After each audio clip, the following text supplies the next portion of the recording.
Shakur Stevenson rips Hall of Fame trainer, used to work with Mike Tyson, Teddy Atlas. Calls him a B. We're going to talk about that in this video. What up, Fight World? It's your boy Ego, and I am back with some more boxing. Let's kick it off with a tweet on the verified page of Shakur Stevenson. Boom, you guys see it on the screen. SLC, that's my acronym. It stands for subscribe, like, and comment.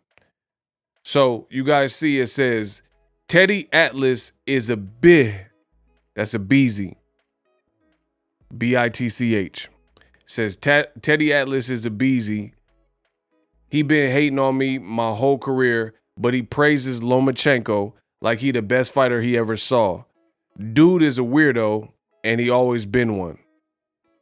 You know, I guess some fans aren't liking what Shakur said. Some guy says, Teddy is boxing royalty. Do better. Okay. And then he followed up with his Teddy Atlas rant. And he says, he can't train a fighter to beat me. I don't know why he be on my nuts so much. He said, there's too many clowns in this business that y'all give way too much respect to. So Shakur had to get that off of his chest. And he said what he said, apparently. Now, I did my research trying to figure out kind of where this stems from. I do know Shakur Stevenson, he fought this weekend, and I had a watch party. And I think I've narrowed it down to what made Shakur Stevenson, finally lash out on Teddy Atlas. I did watch Shakur Stevenson and Keyshawn on the card, and apparently Teddy Atlas did as well.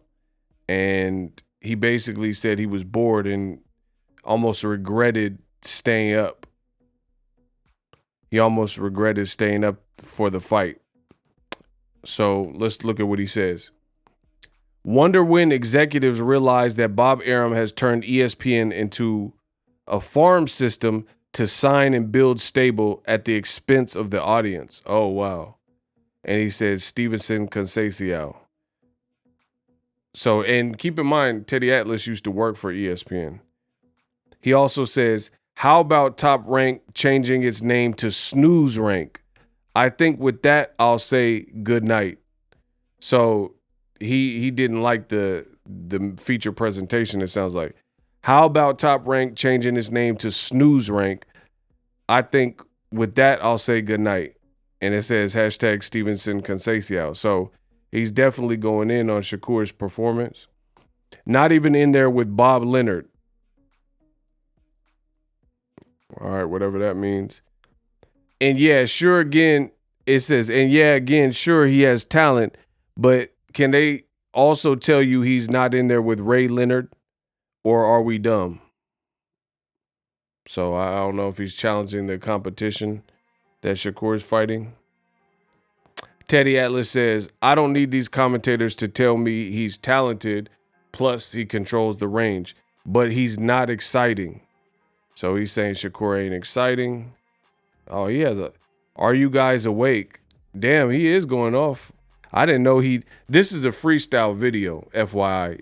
I be one taking my, like Jay-Z. I be like, Hove with this. Spot by boss gets my cherry at some fight. Everybody took shots in my body up, I'm tired. Hove got flows, though he's no big in Pac, but yeah, I be one taking my stuff. So I didn't proofread these or, rehearse. I'm just reading them as we go. Everything that says Stevenson CONCEICAO. And Teddy Atlas had a lot to say. I understand these commentators are homers, but could they say once that Stevenson lacks pop and should throw combinations instead of one or two shots at a time? Okay, so he sounds pretty critical. Would like to see Stevenson actually tested with the elite guys now. Okay, this is why Shakur, I guess, had to say something. Can't believe I stayed up past midnight to watch 11 rounds of this Shakur Stevenson fight. Watching Shakur Stevenson fight is like going to a baseball game. You're seeing pitching, not hitting, and shutouts on ESPN. Dang. A one-sided fight, but Stevenson has no power. CONCEICAO can gamely hang in there. So he's real critical of Shakur's power, says he lacks pop. While the ref must have heard me, he finally saw a low blow. Are my eyes bad, or is Shakur Stevenson hitting him with low blows that the ref are not calling? I did notice some low blows in there, actually. Did I hear the commentator say it was a tough fight a round ago? Then I see his scorecard as a shutout. This is a chess match. Problem is that Conceição is playing checkers. It's one-sided. Stevenson looking too sharp. Shoot with the straight left. As Stevenson is hard to hit and cautious, and so far not exciting. So this what it looks like. That's a lot of tweets. I mean, not all of them were about Shakur, but I just went over the ones that were. Boom. Now, we just hit 300,000 on the channel, so I appreciate each and every one of you guys for subscribing to the channel. You know, I told you we're going to close the year strong, God willing. Let's get it. So make sure you guys subscribe, SLC, subscribe, like, and comment. You guys see the QR code right over there in the corner. You can pull out your phone like I just did and boop, and scan it. And then you'll be able to subscribe to my channel. So make sure you guys do that for all your boxing coverage. I am boxing. Now, as far as Teddy Atlas and what he said, I mean, he said what he said. Shakur Stevenson saw it, obviously, and responded. So, I mean, it is what it is. That's his opinion. My thing is this. I personally think it sounded like Teddy Atlas was being a little bit harsh, you know, with the excessive tweets and constantly saying he wasn't entertaining and exciting, you know, things like that.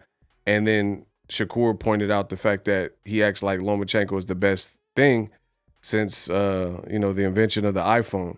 And that is an old media like talking point, because I hear this like Devin Haney, he was jabbing and boxing against Kambosos, and you hear all this, oh, it's so boring, oh, the humanity stuff. Same thing with Shakur Stevenson when he's putting together a masterclass and a shutout, really.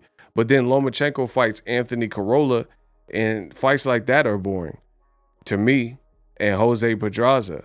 And he gets called the Matrix for it. Shakur, his face is not marked up at the end of his fight, and Lomachenko's face is marked up at the end of his fight. Like, I'm talking about when he was fighting guys like Miguel Mariaga, who's really not that good and had already lost to Nicholas Walters. So you really see the double standards on ESPN.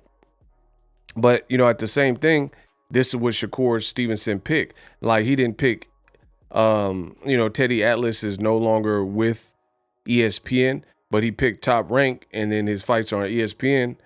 So as a result, you know, Top Rank's giving him the opponents that they can give him.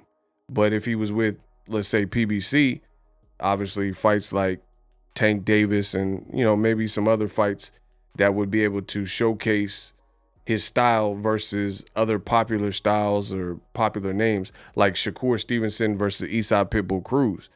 You know, I know how Esau Pitbull Cruz fights, so, you know, he's dangerous, and then Shakur is going to be countering him. You know, that I think he'll put up a better effort, more spirited effort. So, you know, it is what it is. I think Teddy Atlas is still being harsh on Shakur, because I've watched a couple, like, well, not a couple. I've seen all of Shakur Stevenson's fights, but to me, the Robson Conceição, I did the watch party, and it wasn't like god awful like some people are making it seem. To me, the fight where he fought the African Nakathila, that fight was like lacking something to me.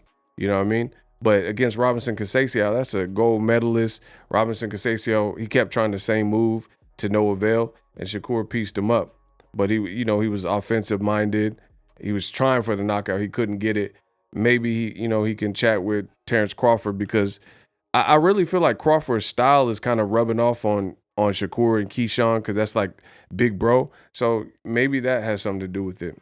Maybe like fighting too aggressive and offensive minded is not creating some of the openings, or maybe Shakur, he just has to continue to learn on the job and figure out how to get the stoppage for game guys, you know, because that does sell in terms of that. And I do see people leaving the same types of comments.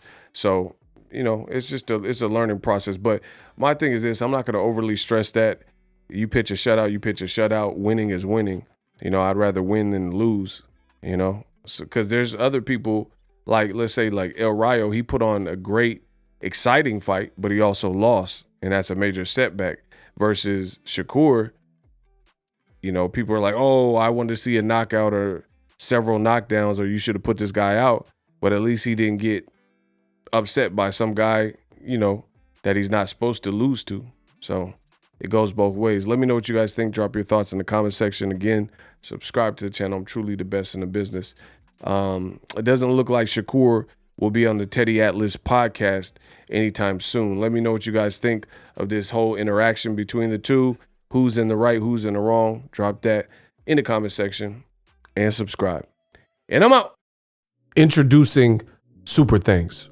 Right here on the official Boxing Ego YouTube. Super Thanks allows you, the viewers, to show a little bit of extra gratitude, which enables me as a full-time content creator to push out the content you need in the world of boxing. Underneath all the videos, you will see a heart with the $sign in it. You can enter any amount that you find suitable as a super thanks. A brand new, interactive, and colorful way to get your comments highlighted and noticed by not only myself, but other people on the YouTube platform. Super thanks, a unique and cool way to show and applaud us full-time content creators. Hopefully you guys enjoy the content. Super thanks.